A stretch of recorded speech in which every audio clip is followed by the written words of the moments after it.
Every time you drop a new song, you want it to do well.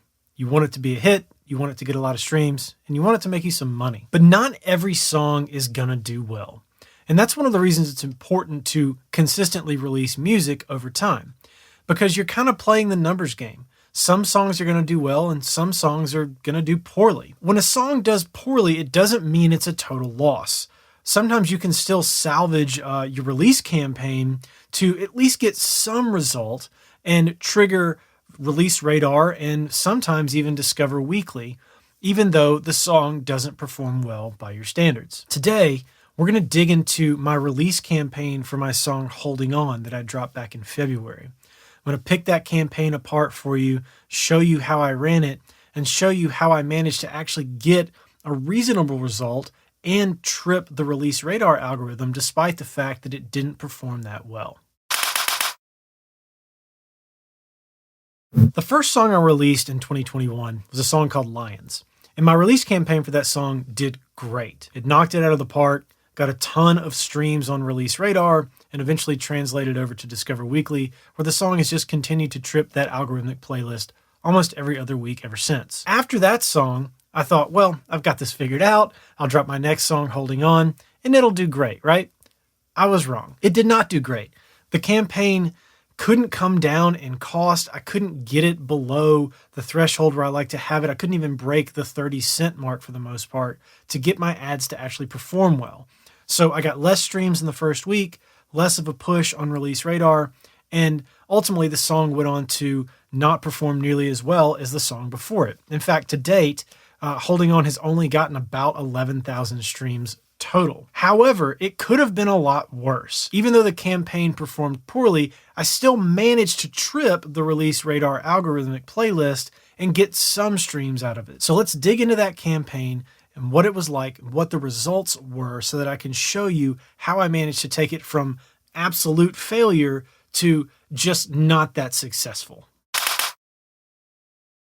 So the first place we're going to start is here in Facebook ads. I ran this campaign from the release date, which was February 26, 2021, for a full week until the following Friday on March 5th, 2021. Now the campaign before that did so well, I only ran for 3 days. This campaign I extended after I noticed that in the first couple of days, it just wasn't getting that much traction. So this is the full lifetime view of the campaign. I ran ultimately, all told, 4 different ad sets here. One ad set got 0 traffic, as you can see, only 3 impressions. That was targeting just the United States. No surprise there. And then I had an artist target, which is targeting various artists that sound similar to the track and narrowing for Spotify. I had a lookalike, and then I had a new lookalike where I just targeted cities where I was getting listened to on Spotify just to kind of test that out. And as you can see, all the numbers are really not great for this campaign. The lowest ad set cost per conversion was 28 cents, which is significantly higher than I like to see it. I try to get it at least into the teens. I consider that a success. I can live with the 20s. It's okay. It's not the end of the world, but I don't call that a big win for me. The lowest cost was 28 cents, but then the other two are 46 cents and 37 cents. I mean, 46 cents per conversion is not good. Let's just call it what it is. It's just not good. And 37 cents really isn't that good either. And that's why I added in this lookalike ad sets, because these other two just weren't coming down. So that's kind of the global metrics for this. If we go down and look at it by day for the first few days, we'll go to Friday, February 26th here. You can see the first day of release. This is a $50 budget for this campaign, $50 a day for these first 3 days. And then when I decided to extend it, I transitioned it over to $25 a day and cut the budget in half and ran it out until the end of the week. So at $50 a day, for the first day of release, I only got 100 conversions, which is just terrible. I got 100 conversions for $50, and I spent 48 cents on average per conversion. And it didn't get any better the whole weekend. The next day, 47 cents, 106 conversions. And then the third day, that Sunday, finally started to change a little bit, but not that much. 38 cents per conversion and 153 views content. And it wasn't until I introduced the Trigger Cities ad set that I started to get any sort of traction at all. So I didn't add that in there until Tuesday, March 2nd. And that's when I actually started to get some reasonable results with the campaign. But at that point, it was kind of too late, because if the song doesn't get a lot of traffic within the first few days, your chances of getting a really good spike on Release Radar go down dramatically. That's why those first few days are really important. And so at this point, I knew I wasn't going to get that big spike.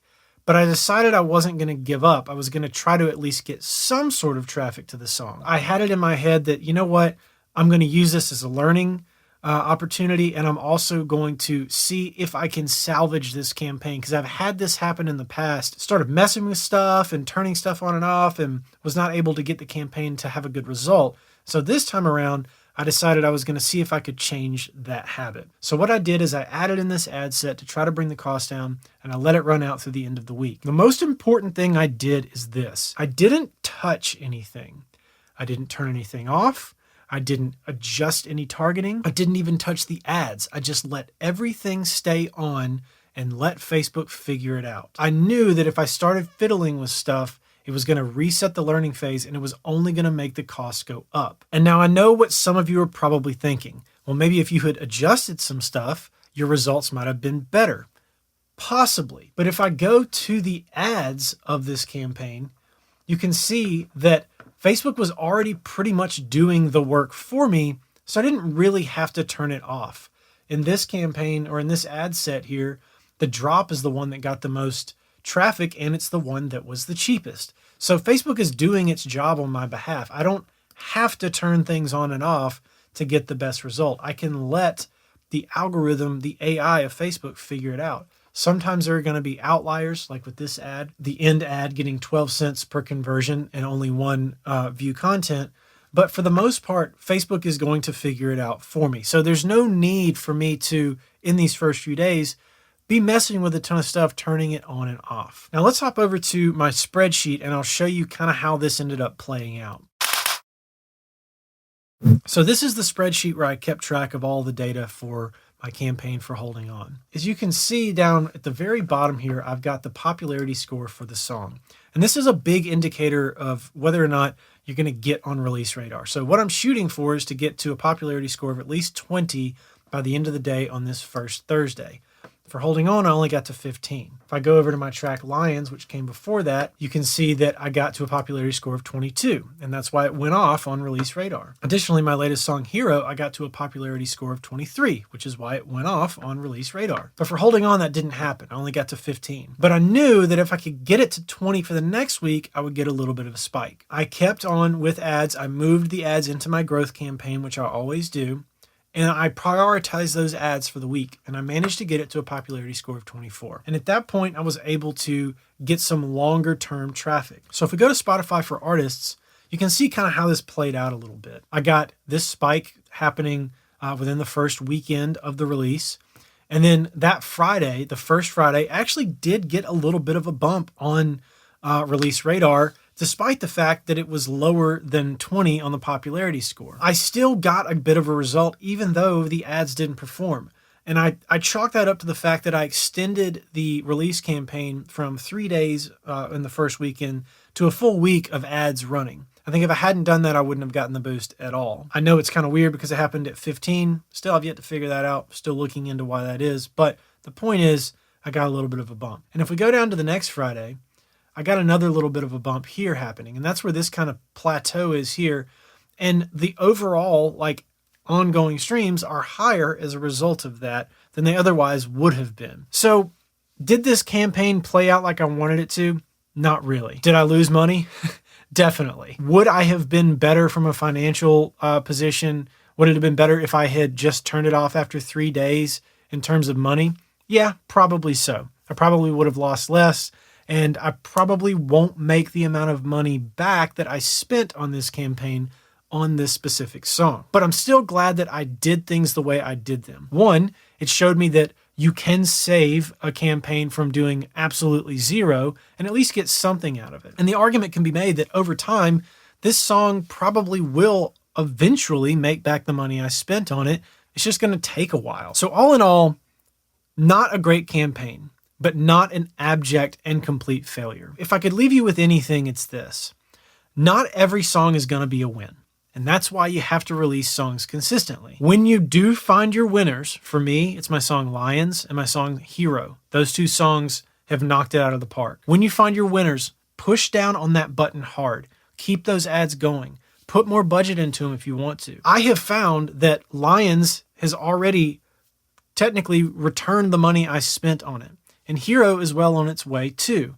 It just takes a long time to get it back. So if I spend $150 in a weekend, it's going to take me several months to make that money back, but I will make it back. So the harder I push on that button, the more I'm going to make out of it eventually. You just have to have the capital up front to push down on it. So I hope this helps you. If you have a campaign that is not performing well, please know it happens to all of us. This will happen to me again. I know that it will. Not every song is going to be a hit, but that doesn't mean you don't keep trying and you don't keep giving it your best and try to save what you can out of any campaign that's not working well. Now, before I sign off, if you don't subscribe to the channel, make sure you hit that subscribe button and like and share this video. And at the end here, I've got a couple other videos on some campaigns I've run in the past that you can check out. And as always, thanks for watching, and I'll catch you on the next one. Peace.